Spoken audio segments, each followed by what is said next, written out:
जब से लंगड़ भइले तब से हमनी के समय बीतल बटाई बड़का बड़का पहले केस रखसी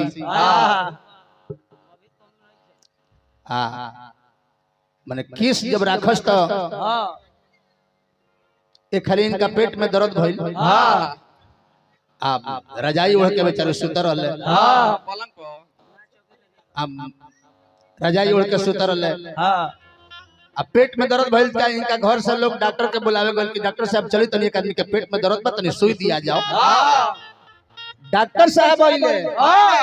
खाली इनकर केसिए देखले बेचारू के डॉक्टर साहब सुई दे के चल गइले आ सुई देला के बाद दर्द घटे के न चाहिए और ही पेट में दर्द बढ़ गई लोग डॉक्टर के यहाँ गए डॉक्टर साहब दर्द बढ़ गई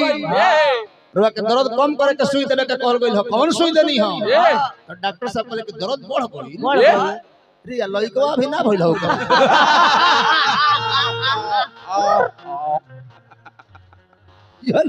अब सुइया के देन हो कि बेचारा लंगड़ हो गइले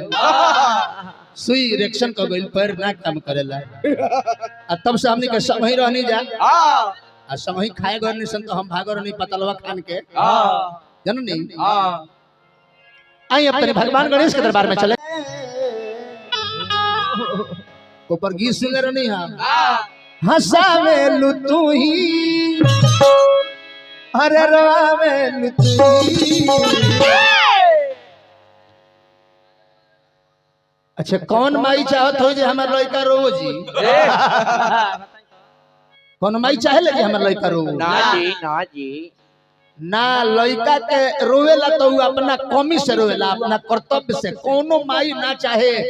हम माई तो हमेशा चाहे ले कि हमर लइका हंसत रहो मुस्कुरात रहो सीना से लगा के माई रखे आ गलती करी तो पिटाई तो रोबे करी काहे कि गलती लइका ने पहले हंसावे तू ही